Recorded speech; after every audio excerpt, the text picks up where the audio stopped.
পানি নিষ্কাশনের সুবিধাযুক্ত দোআঁশ বা বেলে দোআঁশ মাটি পেঁপে চাষের জন্য উপযোগী।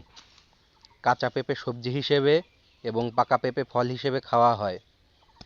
পেঁপে স্বল্পমেয়াদী ফল, এর চাষের জন্য বেশি জায়গার প্রয়োজন হয় না। বাড়ির আঙিনায় ২-৪টি গাছ লাগালে তা থেকে সারা বছর সবজি ও ফল পাওয়া যায়। নিচু জলাবদ্ধ জায়গায় পেঁপে গাছ মোটেও বাঁচতে পারে না। তাই পেঁপের জন্য নির্বাচিত জমি হতে হবে উঁচু কিংবা মাঝারি উঁচু। গর্ত খোঁড়ার পরে মাটি উল্টে পাল্টে কিছু গোবর সার মিশিয়ে নিতে হবে। আপনারা চাইলে কম্পোস্ট সার অথবা রাসায়নিক সারও প্রয়োগ করতে পারেন। আমি গোবর সার ব্যবহার করেছি।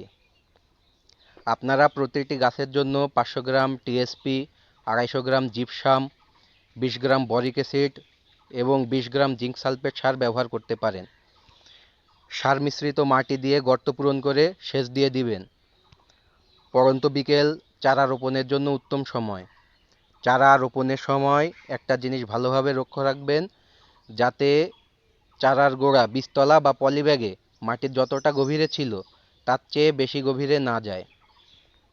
ভালো ফলন পেতে হলে পেঁপে গাছে সময় মতো সুষম মাত্রায় সার প্রয়োগ করবেন।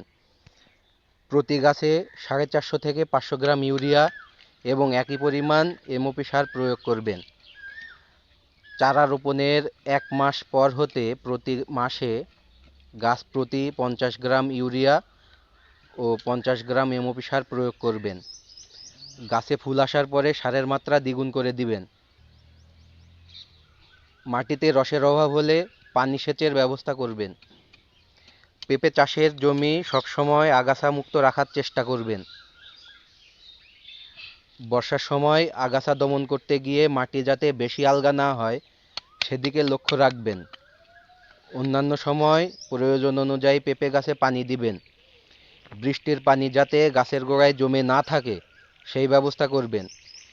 আশা করি সবগুলো নিয়ম ভালোভাবে মেনে চারা রোপণ ও পরিচর্যা করলে আপনারা কাঙ্ক্ষিত ফলন পাবেন।